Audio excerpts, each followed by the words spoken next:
All right, so B-roll. First, let's talk about composition. Some of these, or all of these really, we have already discussed in the first assignment. There are many, many different ways to frame your shot, many different compositions that you can use in videography. We're going to go through three of them, one being the rule of thirds. If you remember, in the first assignment here, in the first lecture, talked about how rule of thirds can be used to frame your subject in the interview, but also it can be used to frame your subject in B-roll, whether that's the interviewee or something that the interviewee is talking about. You can use the rule of thirds. And again, the rule of thirds states that the most interesting part of the frame in the video is going to be where these lines intersect. These horizontal and vertical lines, they're points of intersection here, here, here, and here. And usually, typically, you'll place your subject behind those intersecting lines. Now, the idea here is not just that that's the most interesting part of the frame, or should I say there's more to it than that. Typically, we do that. We place our subject behind these intersecting lines so that we can balance the subject, which in this case is the lighthouse, with the background. So we're getting a good balance of foreground and background. Also, we have leading lines. Usually there's a phenomenon called the point of convergence, where somewhere in the frame, there's going to be these lines that are created by objects, environment, or things in the environment, etc. And usually these lines are parallel to each other in nature, but when you look at them in the distance, it looks like they come together to a convergence point, as you can see here. And so you see this in, if you're looking down a railroad track or down a street, even though we know that these lines, the lines of the street, the lines of that the rails make are parallel to each other and will be parallel for forever or however long it goes, our eyes tend to converge these lines to a point. And so we can use that in videography to draw the eye into the frame like you see here. So you'll notice that there's a common thread already, that composition is made or there to bring the viewer's eye somewhere in the frame. There are different tools that you can use in the frame to direct the eye somewhere in the frame. And so they're directional tools. And so leading line is no different. Again, you can see that the lines of this train station walkway, if you want to call it that, all kind of come to a point. And the idea here is that either there's payoff or there's something that's, over here, the point of convergence that we want the viewer to see, or maybe it's to draw the eye into the frame so that you can notice some things as you go in. Maybe it's there to help us notice all these different train riders as they're waiting for the train to come. Either way, it's a tool to point the eye somewhere in the frame. Also, there's leading lines, sorry, not leading lines, but frame within a frame, one of my favorites.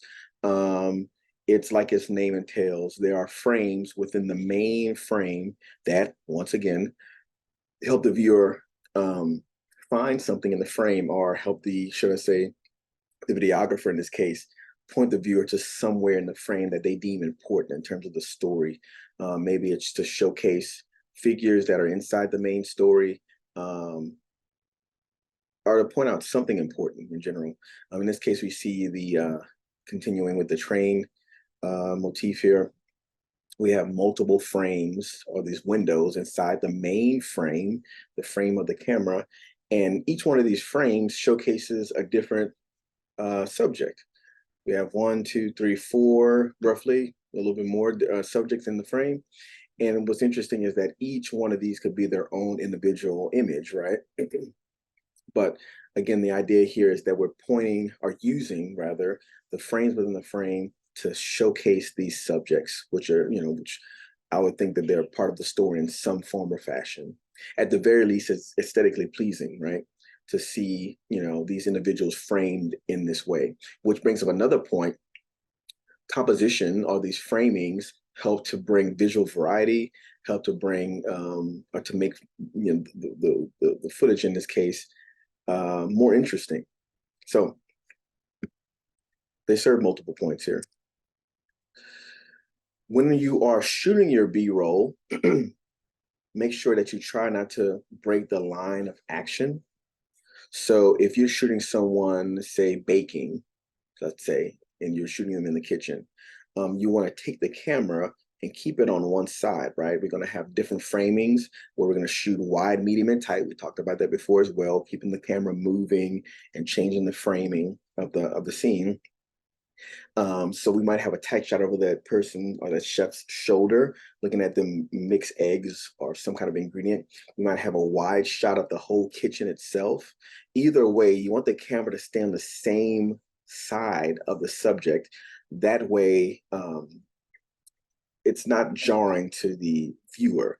In a lot of cases, if we start here filming and we move the camera over here, it's a jarring effect inside the frame. And so you don't want to make it difficult for your viewers to keep up with what's going on. So keep the camera on the same side of the frame. Now, this particular slide possibly could have gone first, but I'm kind of glad that we kind of got a general idea of what B-roll could look like and the framing mechanisms. And now let's have a definition. By definition, B-roll footage is an alternative footage that cuts away from the main footage or the A-roll, the interview, and helps illustrate what the interviewee is talking about. So one thing I've always talked about, or one thing I've always said is to my students is, don't just let your interviewee talk about it. Show us. Don't just tell us. Show us what that person's talking about. Okay. So if someone is a chef, I'll stay with that example, and they are being interviewed about the kitchen that they are, should I say, the restaurant that they just opened. They can talk about it, the process of opening it, maybe even getting a loan to business loan to start the restaurant, hiring people, getting good ingredients, all that stuff. They could say that in the A-roll. You can ask your interviewee questions that can help them bring all that information out, which is good information. But it's always better to showcase that information visually. And so if you do your interview and they're talking about all these things, then you should be writing notes. So when you go and shoot your B-roll, you can say, okay, well, they talked about the process of getting good ingredients and where they get them. We need to get footage of that, where that place is, who's involved, et cetera, et cetera. They talked about location of the restaurant and how that was an important thing. Shoot location of the restaurant before, maybe after, if you have the time to do that, depending on the length of the project that you're shooting. All the people involved. I wanted to bring in the best, chefs to create this experience in the restaurant, et cetera, et cetera. And so if they start talking about individual people, then we want to see, footage of them, these people that they're talking about, that this particular chef is talking about. I want to see footage of them, doing their thing. Who are these people? What do these people look like? What are their practices? What do they look like when they're in the kitchen? All these things are important in terms of telling a story. And so you can't it makes for a boring story when someone's just talking about their story. We want to see what that looks like. So once again, B-roll at its core showcases, illustrates, shows us what the interviewee is talking about. Usually it's a series of shots that work together to show action unfolding. That could be that we shoot a sequence. We're going to talk about that quite a bit. You'll hear that word quite a bit. A sequence of footage stitched together that maybe has a clear beginning, middle, and end and tells a story.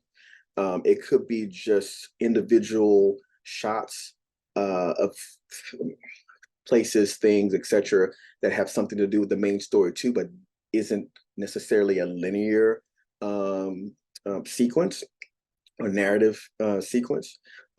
Either way, the clips need to have something to do with the main story. And it's always helpful if you can think about shooting this B-roll in a sequence. Once again, showing action unfolding from beginning to end. That could be that, okay, well, we want to show what this chef's restaurant is like, right? And so you might shoot a series of shots that show how they open the restaurant.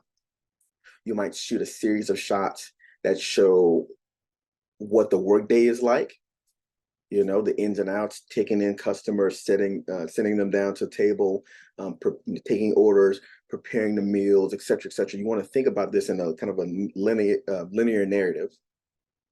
And then what does it look like to shut this place down? You know, what does it look like at the end of the day when customers are gone and they're cleaning, prepping food for the next day, et cetera. So you want to think about shooting your B-roll in a sequence. It makes the job much easier, or should I say, the edit much easier. You always want to. This is another phrase that you'll hear quite a lot: shoot for the edit.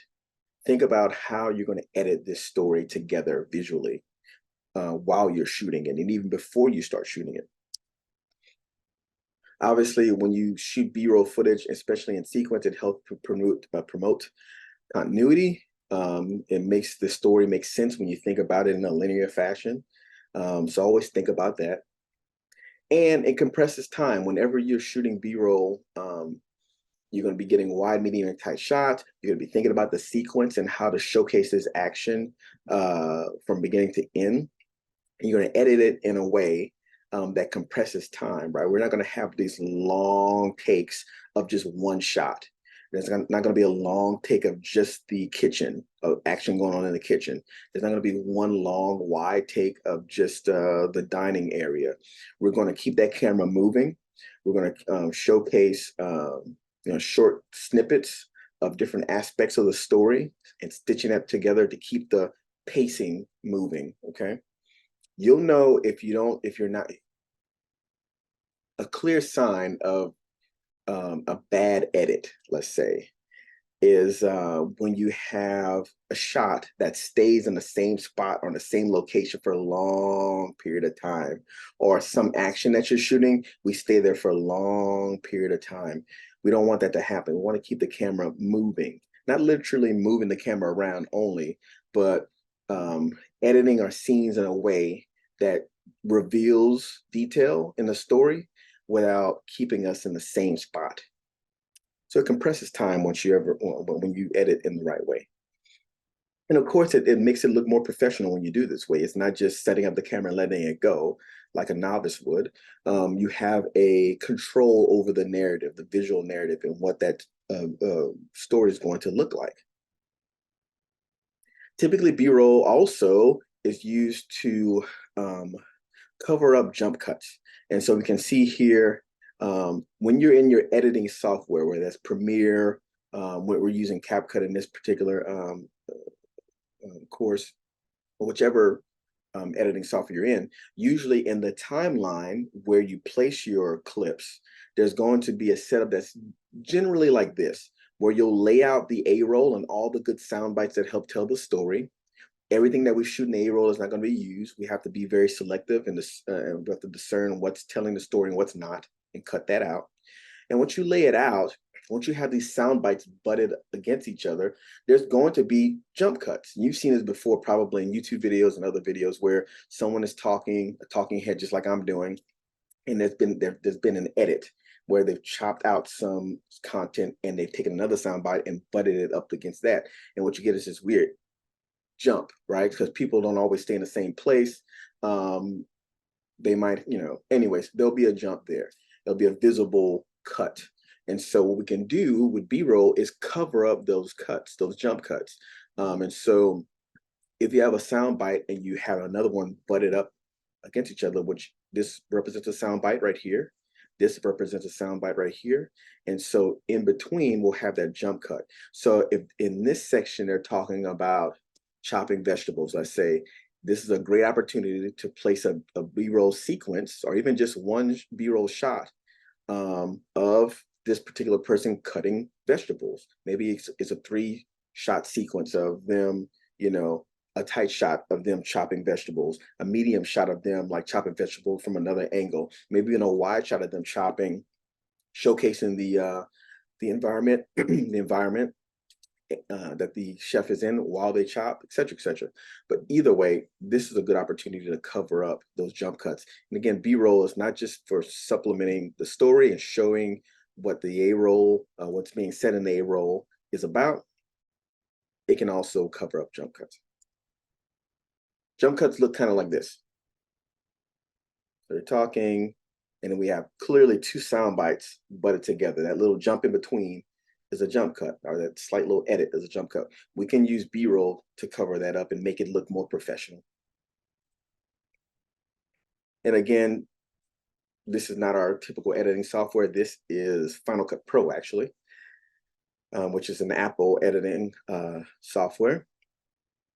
And you can see here in the timeline that we have this section of clips is our A-roll, all those sound bites butted together.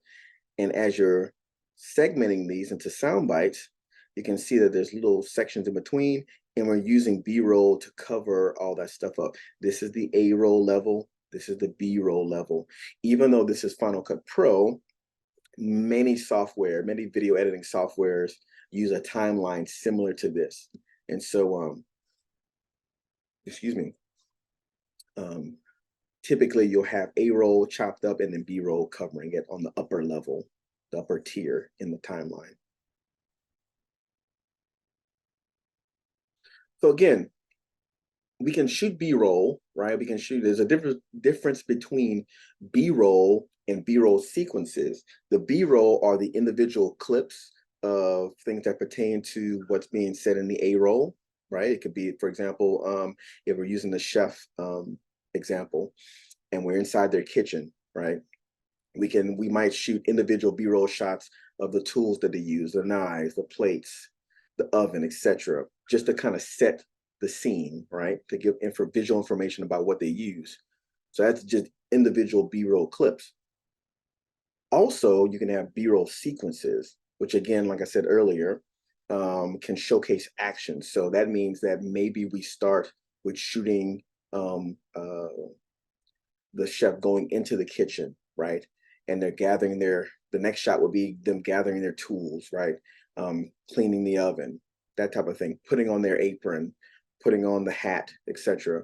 And so we're breaking that action down in a sequence. We're thinking about it in a linear story narrative versus just individual shots. So there's B-roll, those individual shots, and the B-roll sequence. So it's best whenever you're thinking about how am I going to showcase this story visually, it's best to think about your B-roll or capturing your B-roll in a sequence. What does that look like in terms of the story? And that will help you tremendously as far as getting B-roll shots. So again, it's best to think about your B-roll in terms of breaking down action. I've used this example already. A chef chops vegetables. That could be a wide establishing shot in the kitchen, right? Then that chef brings veggies to the stove, right? We see them, the camera moves, right? Reframes. Maybe it's framing the pot that the vegetables are going to go into. And then we see the chef put the vegetables into the pot. Then maybe there's another tight shot. The camera moves again. And that shot is on the burner. And the chef is turning on the burner. You see just their hand turning on the burner. So again, the camera's moving, reframing, showing us different information, but all pertaining to the same thing and breaking down action. So if we shoot B-roll like this, it makes it a lot easier in terms of storytelling. It makes it a lot easier in terms of gathering these shots too. So again, it's always powerful to think about sequences and also think about shots that you can shoot that help flesh out the story. So we can showcase action in the sequence, but we also can get all those shots that I was talking about earlier, shots of the equipment, shots of different things in the kitchen that help flesh out the environment, maybe even flesh out or have something to say, shoot things that have something to say about the main subject. It might even be maybe this particular individual, this chef, does something special. I don't know what that could be. Maybe they have different like things in the environment that tell a story about them. Maybe it talks about their time in culinary school, right? Maybe they have their alma mater's, I don't know, flag or some kind of thing that ties back to their early education in the culinary arts. Whatever you can shoot to help tell the story, do that. Okay, number one is going to help supplement the story and help us understand these individuals, and also is going to make the story interesting, because if you have to find a balance. If it's too much A-roll and not enough B-roll, or if it's too much B-roll and not enough A-roll, the story is not going to be served. And so there needs to be a balance of both. And you can see an example here of something I've already talked about, a three shot sequence. Your sequences can be longer than 3 shots, obviously. But you can see here in the first sequence in number one, or should I say the first shot of the sequence, we have this wide shot of this person looking for a specific specific product. And we can see her looking at something, but we can't tell what she's going for. The next shot is a medium shot of over the shoulder. The camera has moved and reframed, and we see her going for the salad dressing, or one of the salad dressings. And then we zoom in on the third shot to specifically the one that she's going to grab. And so again, we keep the camera moving, we reframe, and we showcase action in this way. It makes it a lot more interesting than just shooting that wide shot of her going and grabbing the camera, the dressing in this case. So again, all in all, and showcases or B-roll sequences showcase action. You'll see an example of this here.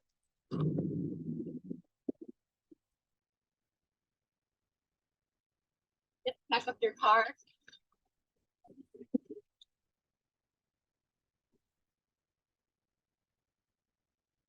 I think it shows that we're really trying to help people and we're willing to go the extra step to kind of bring the services to them if they can't come here. And I mean, it really, with the preschool, it's a matter of convenience.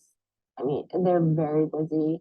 They can't always be picking out books, and a lot of them don't have the budget. So it just shows that we're really willing to, you know, make a step to become more a part of the community.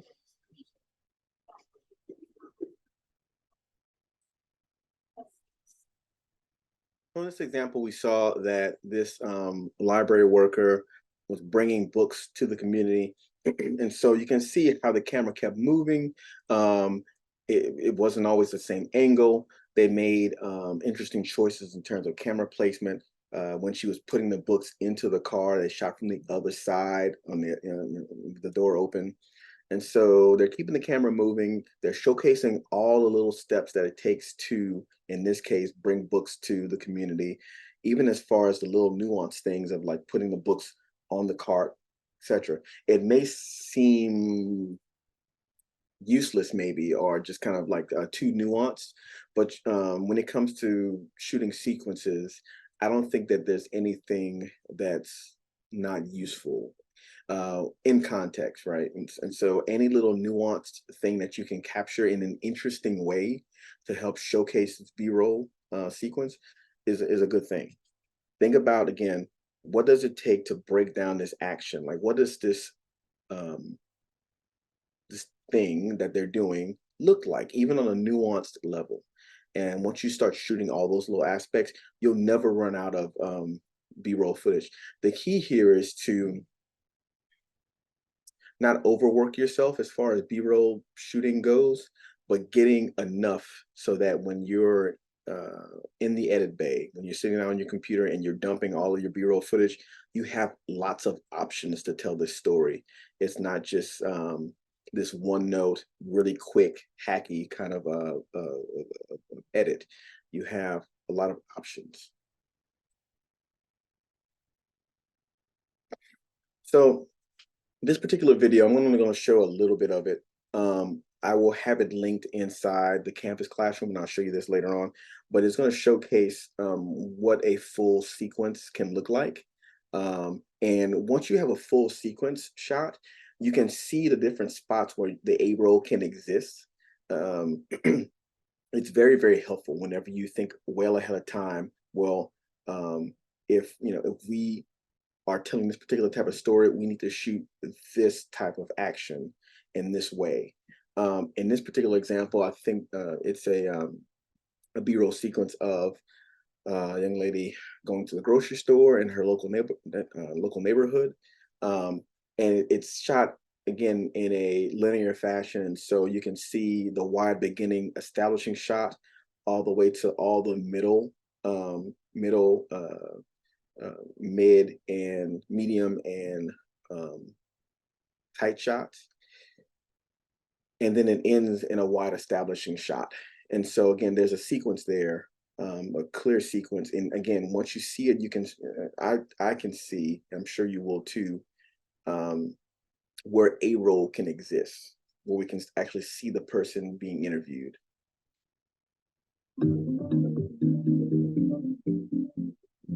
Let's skip ahead just a little bit here.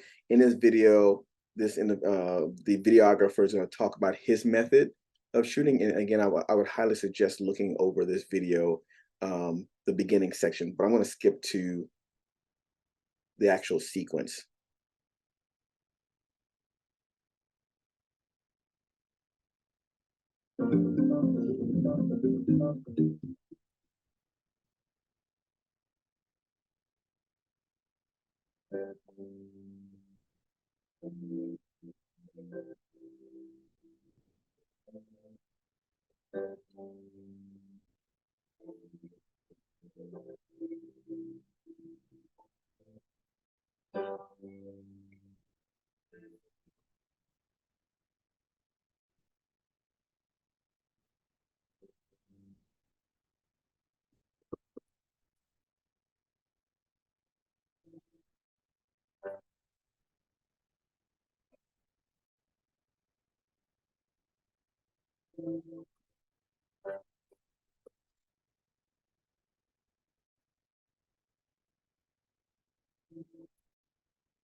So you can see that again, they started off wide, establishing where they were going, the actual grocery store itself from the outside.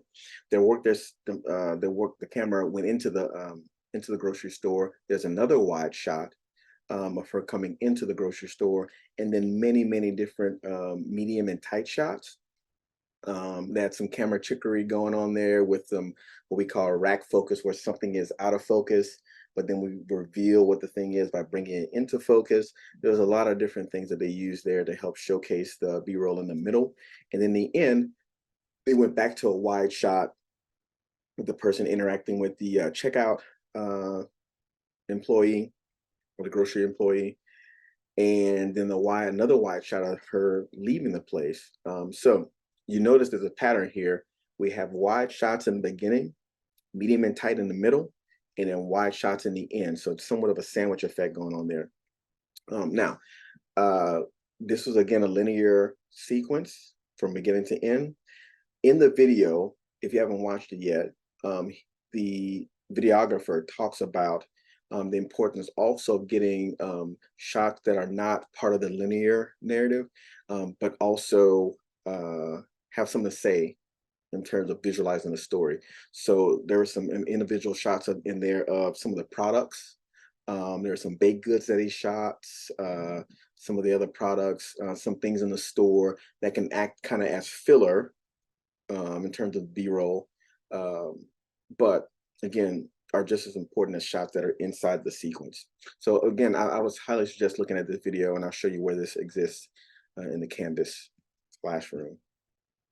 So some things to shoot by are some rules to keep in mind.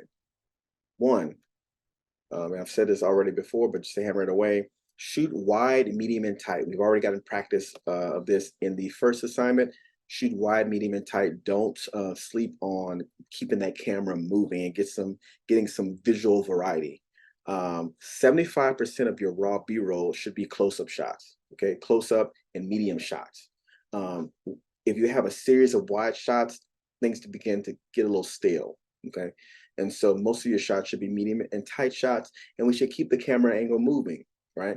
All in the same plane. We talked earlier about shooting, not going past the line of action.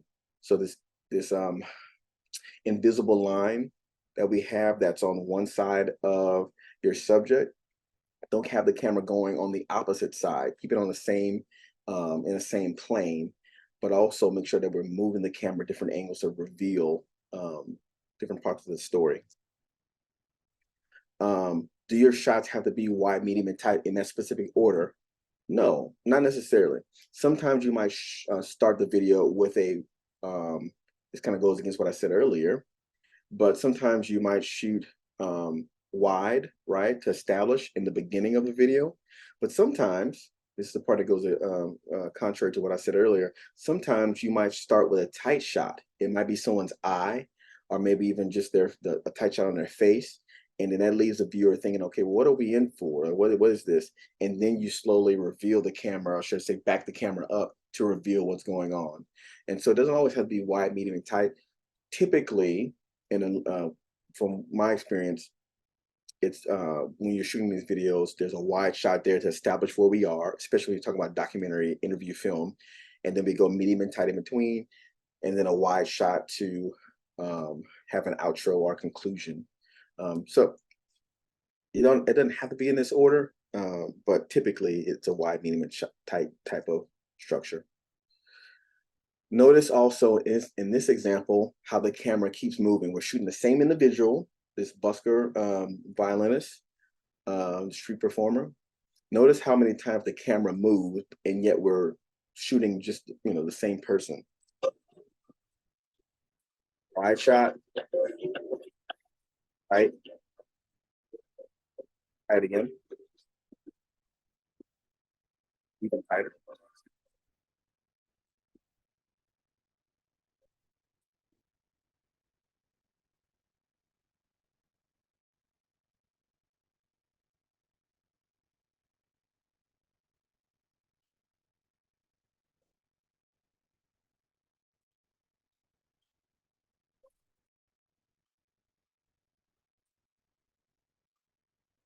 So even in this example, we saw the camera go wide, medium, tight, medium, tight, medium, tight, medium, tight, and then wide again in the end.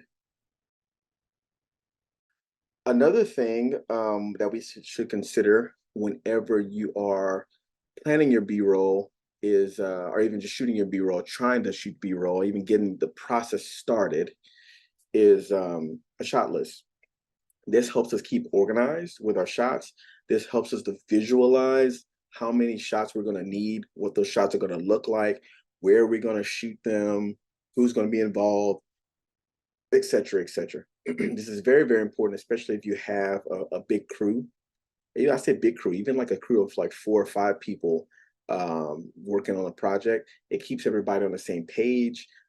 This is where our ideas go, and this is how we manage the shoot. So you want to have something written down black and white, or this could be digital as well. You can see a written version here, but this could be a digital version as well. And it keeps everybody on the same page, and it helps for spontaneity. Now, what I mean by that is obviously this is kind of a rigid plan. You sit down, you think about all the shots that you need to take. But once you have this all locked down and you have the shots that are safe, the shots that are ahead of time are going to help tell the story, then there might be ideas that kind of come off the cuff, right? Off the cuff.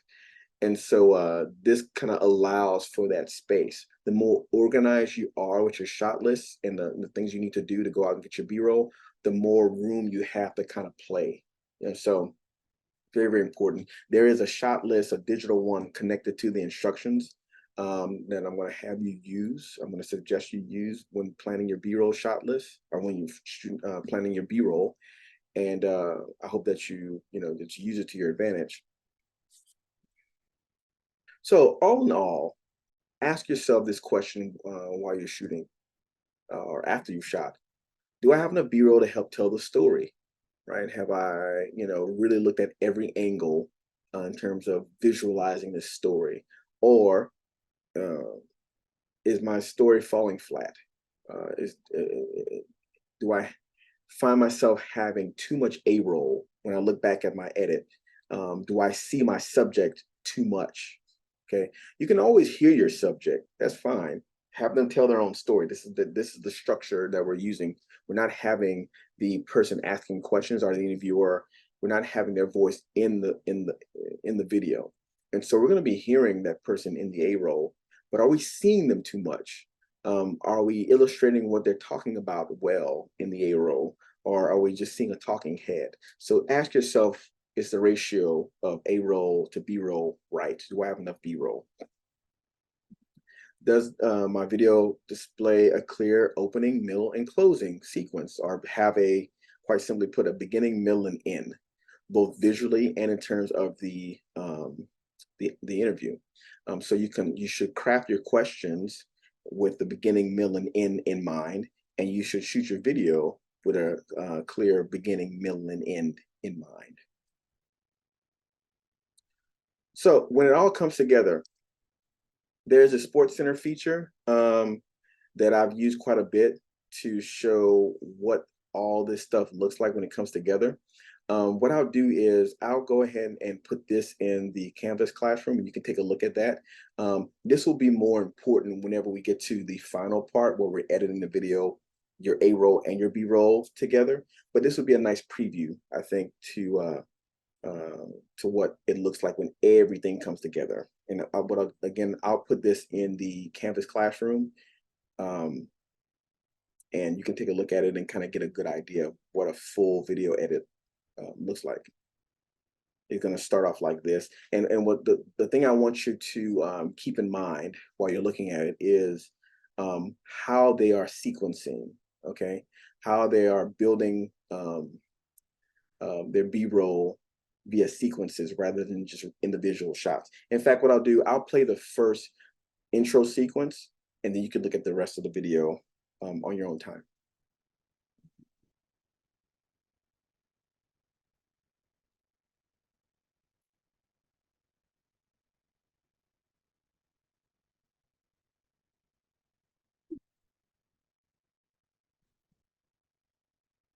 How do you get through your day? Make it from one place to another, one task to the next. How do you do it? Every step of the way in life, there have been people that said that I can't do things, said that I couldn't ride a bicycle. There have been people that said that I couldn't live on my own, couldn't get a good job and support myself, or I couldn't go to college and graduate. I don't listen too much to people when they tell me I can't do something. There's not a whole lot that's going to stand in my way.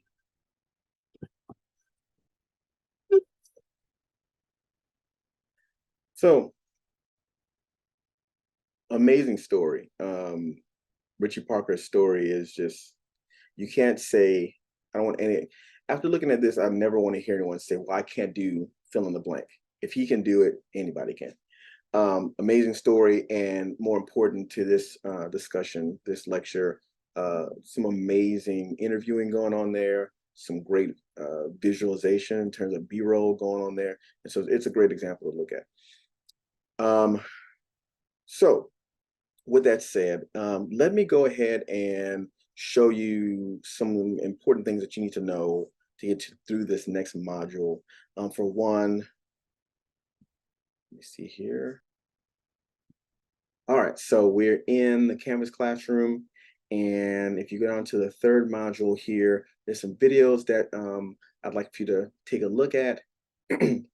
That'll help supplement what we've talked about in the A-roll, sure, not in the A-roll, but in this lecture. For one, shooting effective B-roll. It's a great video. It's only about 9 minutes or so, and she goes through some great advice in terms of like capturing B-roll, whether you're talking about inanimate objects, locations, people, etc. There's some really great tips in here that you should take in here. And again, we'll supplement what we talked about already. Also, there's the video that I showed you earlier where the individual is walking through the grocery store here. We've already looked at this, but I would highly suggest you look at the whole thing. Earlier on, this guy talks about different aspects of shooting for the sequence, but also how to shoot not just sequences, but just individual B-roll shots that can help supplement the story as well. Great resource. Again, very short, only about 4 minutes. There's Jeff Sangstack, who is a visual journalist, and he shows you different framing tips, how to keep the camera moving, how to keep the shot interesting instead of just shooting just a bland shot. He shows you how to position the camera in ways that can help tell the story.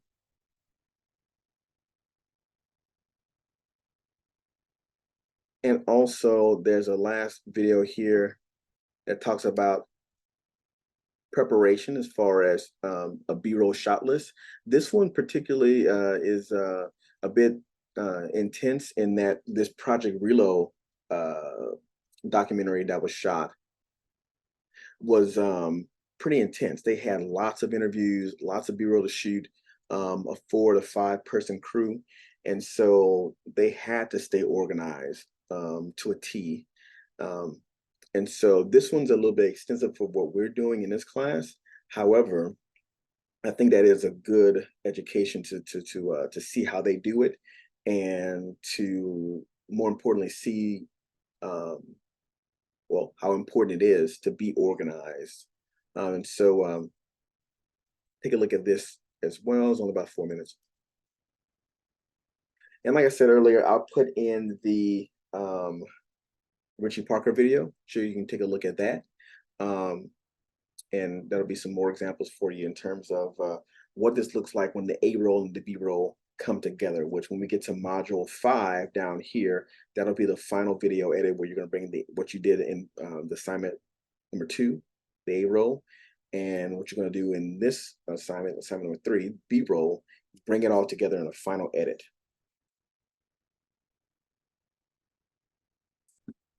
So speaking of the next part, this is the next assignment. So you're going to shoot B-roll and B-roll sequences. I'll just read this verbatim and kind of fill in the gaps here. Shoot B-roll footage based on the objective is to shoot B-roll footage based on the subject and the A-roll footage you shot in the previous assignment. So whomever you interviewed in the first one, you're going to shoot B-roll based on the story that you're trying to tell, their particular story, more specifically. And so I want to see a rough cut, just like we did in the A-roll, between 3 to 5 minutes of the B-roll that you want to shoot. And again, it could be in a sequence, on should I say a linear narrative. You also can have shots in there of just filler, right? Filler B-roll, or just individual B-roll shots, as long as it pertains to the story that you're trying to tell. So for example, again, you could shoot, if your friend is, or your interviewee was a chef and you interviewed them about them being a chef, then whatever they talked about in the A-roll, we want to visualize that in the B-roll. So it might be that we showcase them going to work, opening, putting on their equipment and prepping, et cetera, what they do in the middle of their day, and what they do at the end of their day. It could be very much a linear narrative, but in between, we also can shoot shots of things in the kitchen, things in the restaurant that help kind of give a sense of the environment, that type of thing. And again, we'll place it appropriately in the B-roll, or should I say in the final edit. Make sure that your clips are roughly about 10 seconds each. Now, when we do our final edit, you're not going to have 10-second swatches of B-roll in your final edit. There might be 2 to 3 second clips of those 10-second clips in your B-roll. So we're going to cut those down, but you do want to have enough there to work with. So 10 seconds each of about 30 clips at the very least is what I'm going to be looking for here. And again, it could be in a linear narrative, or it could be just individual clips. It would be better to have a little bit of both. Okay. Keep your composition in mind. I put the compositions over here just to remind you, framing wide, medium, and tight, but also thinking about diagonal lines or leading lines that bring you to the subject using the rule of thirds or a frame within a frame. And those are just 3 of many compositions that you can use.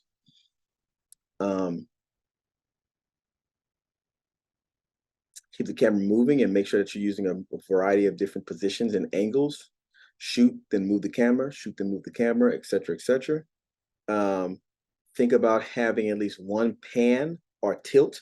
A pan is when the camera goes from left to right or right to left when it moves to the side. And when you do that, make sure that there's a reason why you're moving it. You know, we're moving it to reveal something. Maybe we start off, I don't know, on a brick wall and we move and then we see someone in the distance. You know, usually we want to pan or tilt, we're moving the camera up or down to reveal something in the frame. You can Google examples of pans and tilts. That'll help give you an idea of what that looks like. Always make sure that you're shooting steady footage. If you're using your hands to hold the camera, make sure that you're keeping your body tight. I always say keep your elbows in while you're holding the camera, and then think about the movement before you make it. Also, we can have tripods, or you can have your camera on a tripod if need be.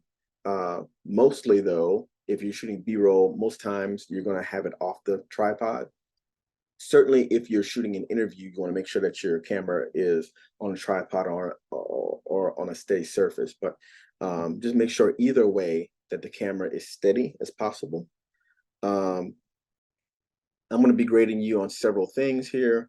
Getting it in by deadline, framing your camera, or the framing work that you do, or the camera work that you do, the quality of that, any ambient noise that you capture, whether it's appropriate for the storytelling. So if we're shooting in a kitchen, I keep using that example, but it makes sense to keep going with that.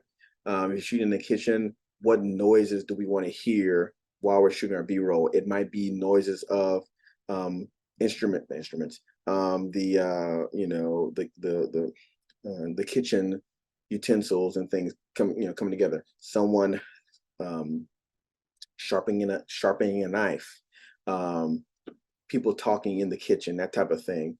Ambient noise could be important for the storytelling as well, so always keep that in mind. Your lighting quality, always make sure that you have good lighting.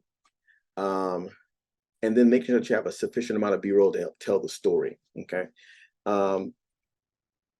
Again, I'm hoping to see 3 to 5 minutes of B-roll footage, very least 30 clips if at all possible. And again, think about the sequence.